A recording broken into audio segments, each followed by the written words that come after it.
The twin paradox in Rindler coordinates. Remember our good friends, the twins, Alice and Bob, from a previous video? Alice stays at home, and Bob is always rocketing off somewhere. This time, Bob accelerates with a constant rest frame acceleration a0 until he achieves a maximum speed v0. Eventually, he will turn around and come home, and we will compare the aging of Bob and Alice, first from Alice's point of view, and then from Bob's rest frame using his Rindler coordinates. The first question to answer is how much do Bob and Alice age during this first part of Bob's journey? In order to find out the time it takes to reach maximum velocity, we use the velocity equation and the time equation from the previous video. The first equation is v equals hyperbolic tangent a0 tau, and the second equation is t equals 1 over a0 hyperbolic sine a0 tau. So we can immediately find out how long it takes to reach maximum velocity v0 according to Bob by solving for tau in the first equation. The result is tau naught equals 1 over a0 inverse hyperbolic tan v0, where tau naught is the time it takes to reach maximum velocity according to Bob. To find out how long it takes to reach maximum velocity v0 according to Alice, we substitute the second equation into the first as follows.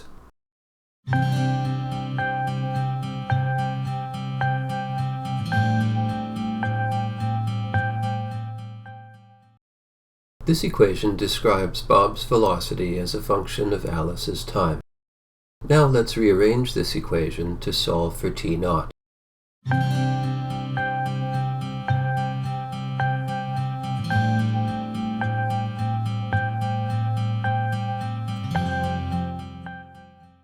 Let's get a feel for this equation by putting some numbers in. The acceleration of gravity on Earth is within 5% of 1 per year in natural units. So let's set a0 to 1 per year. Now let's give Bob a maximum velocity v0 of 0.8, meaning 80% the speed of light in natural units. We can see that it will take exactly 1 year and 4 months for Bob to reach this maximum speed of 80% the speed of light, according to Alice. Plugging these numbers into Bob's time equation gives a time for Bob of approximately 1 year and 36 days. So Alice ages more than Bob during the first part of Bob's journey, according to Alice. Now let's zoom out and watch Bob travel at 80% the speed of light for 10 years, according to Alice. Because Bob is traveling at constant velocity during this time, we can simply use the time dilation formula to figure out how much time passes for Bob during this trip. Putting in v equals 0.8 and t equals 10 years, we find the time that passes for Bob is only 6 years. Let's call this time tau 1. Tau because the events occur at Bob's location, and the 1 to indicate it's the first leg of the journey after the acceleration phase. The next leg of Bob's journey is a deceleration phase, where Bob decelerates from his maximum velocity v0 back down to 0 velocity relative to Alice. Let's say he decelerates at the same rate as before, a0. In that case, it will take the same amount of time as before. So let's go ahead and label this deceleration phase with the correct times. Bob's trip back home is exactly the same as the trip out, and takes an equal amount of time. He accelerates with an acceleration a0 until he reaches speed v0, then travels at that speed for 10 years according to Alice, and then decelerates at the same rate as before, a0, until he is at rest and with Alice once again. So the time for the trip out, according to Alice, is 1.3 years when Bob accelerates, and also 1.3 years when Bob decelerates, as well as 10 years when Bob coasts at v0 equals 0.8 times the speed of light. We must now multiply this time by 2 in order to account for the return home, which takes the same amount of time as the trip out. This gives a grand total of 25.3 years of aging by Alice. Let's also remember the equation for Alice's aging without the values substituted. Okay, let's now do the same thing for Bob. The trip out consists of 1.1 years of acceleration and also 1.1 years of deceleration, as well as 6 years of coasting. Just as with Alice, we must multiply this by 2 in order to account for the return home, which takes the same time as the trip out. This gives a grand total of 16.4 years of aging for Bob. Let's also remember the equations we used to calculate these values. Now it's time to look at these events from Bob's point of view, where he is at rest at the origin in his Rindler coordinates. From his perspective, it is Alice that heads off to a distant point in space and then returns home.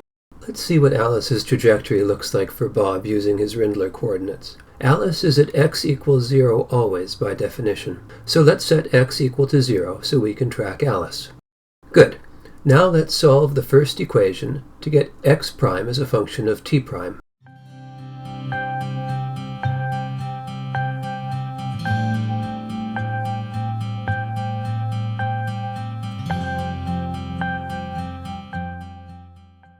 So during the first acceleration phase, Alice's position as a function of time looks like this in Bob's coordinates. We could move the 1 over a0 over to the other side again, and then we substitute this into the second Rindler equation to find out how much Alice ages during the acceleration phase according to Bob.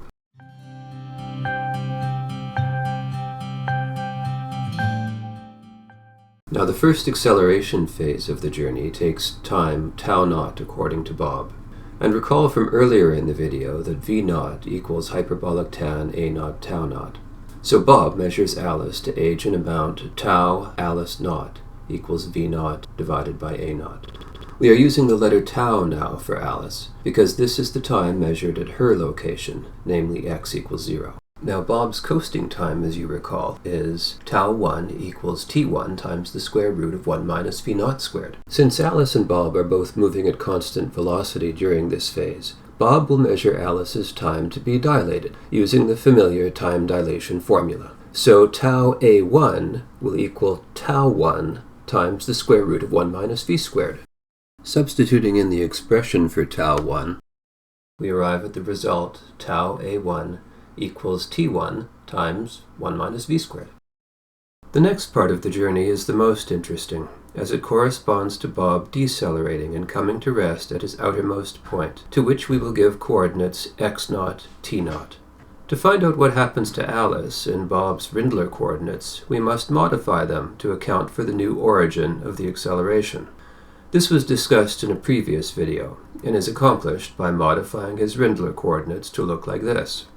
Notice the constants x0 and t0 added to the equations, as well as changing a0 to negative a0 everywhere, in order to account for Bob's negative acceleration, but keeping the constant a0 unchanged and positive. You'll notice we used the fact that hyperbolic sine of negative x is equal to negative hyperbolic sine of x. Set x to 0 in our new Rindler coordinate expression, and solve for x prime as a function of t prime.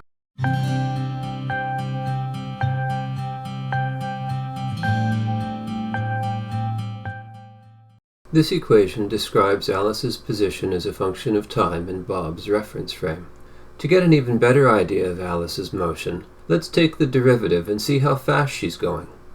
We obtain dx prime by dt prime equals 1 plus a0 x0, hyperbolic secant a0 t prime, hyperbolic tan a0 t prime. If we want to find out Alice's speed at the beginning of the deceleration phase, we must substitute t prime equals negative τ2 into the equation, because Bob begins his deceleration at time τ2 before the time of the new acceleration origin, upon which the modified Rindler coordinates are based. In our example, τ2 is 1.1 years, and a0 is 1, so let's substitute these values into the equation. But what about x0? We haven't calculated that yet, but it's not hard. Let's go back and calculate x0. Recall Bob's x position as a function of time during his acceleration and deceleration phases is x equals 1 over a0 hyperbolic cosine a0 τ0 minus 1 over a0. We could plug in τ0 equals τ2 equals 1.1 years right away, but let's first get an expression relating the distance traveled with the constants a0 and v0. We can rewrite hyperbolic cosine as 1 over hyperbolic secant, which is 1 over the square root of 1 minus hyperbolic tan squared. Substituting in the velocity equation, we obtain how far Bob travels during his acceleration and deceleration phases. His coasting phase is easy, as he travels at speed v0 for t1 years. Therefore, his distance during this time is v0 t1. So x0 is twice the acceleration-deceleration distance plus the coasting distance, or 2 over a0 over the square root of 1 minus v0 squared minus 2 over a0 plus v0 t1. Alright, plugging in the values of a0 equals 1 and v0 equals 0.8 and t1 equals 10 gives a final result of x0 equals 9 1/3 light years.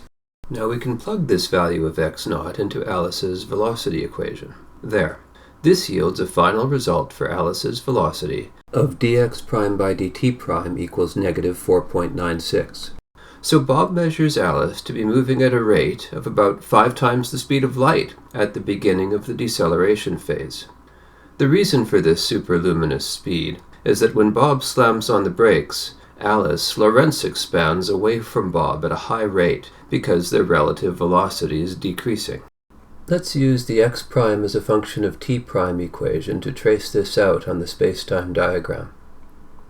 Alice's speed changes to nearly 5 times the speed of light before eventually coming to rest 9 1/3 light years away from Bob. To find out how much Alice ages during the deceleration phase according to Bob, we locate Alice in the Rindler coordinates by setting x to 0, because this is Alice's position in space. Let's rearrange and then substitute into the second expression, find Alice's time as a function of Bob's time.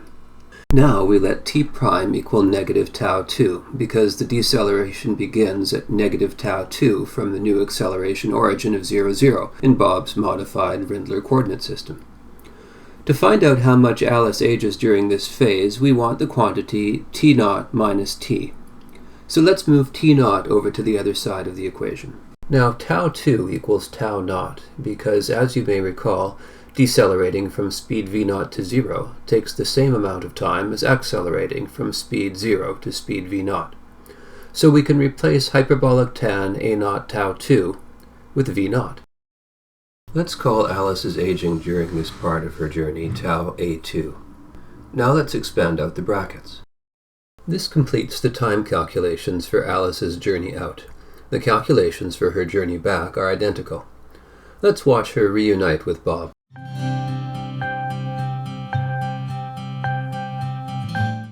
Let's specifically look at how much Alice ages during each leg of the journey using our example numbers.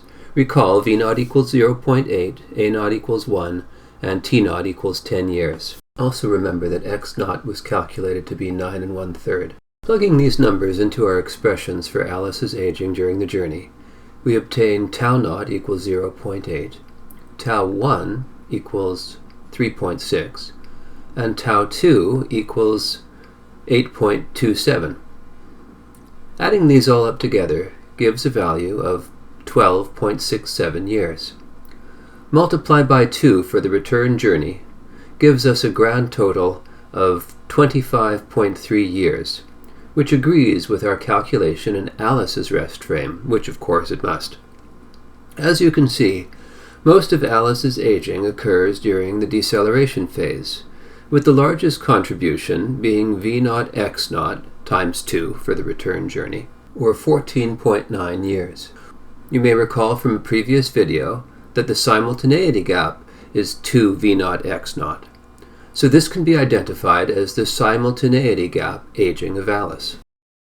Just to clear up any confusion, the video just shown had Bob traveling at v equals 0.6, whereas our coasting speed in this video is 0.8. So our numbers are different. Let's now add the expressions for tau a0, tau a1, and tau a2 to see if we arrive at the same expression for Alice's aging as we did before. We use the substitution for x0 to arrive at an expression for Alice's aging only in terms of v0, Bob's maximum speed, a0, Bob's constant rest frame acceleration, and t1, the coasting time out as measured by Alice. After some terms cancel each other, we arrive at the result that on the trip out, Alice ages an amount t1 plus 2v0 divided by a0 over the square root of 1 minus v0 squared. Let's put the t1 on the other side and times by 2 to account for the return journey to be reunited with Bob once again. This expression for the total amount of Alice's aging agrees with the expression as calculated in Alice's rest frame, as it must. If we compare Alice's aging according to Alice in her rest frame and according to Bob in his rest frame, we see that Alice measures herself to age by far the most during the coasting phase, whereas Bob measures Alice to age by far the most during the turnaround phase. In any case, upon their reunion, both Bob and Alice agree that Bob has aged only 16.4 years, whereas Alice has aged 25.3 years. However, they don't agree on when the aging happened, due to the relativity of simultaneity. Thank you for watching.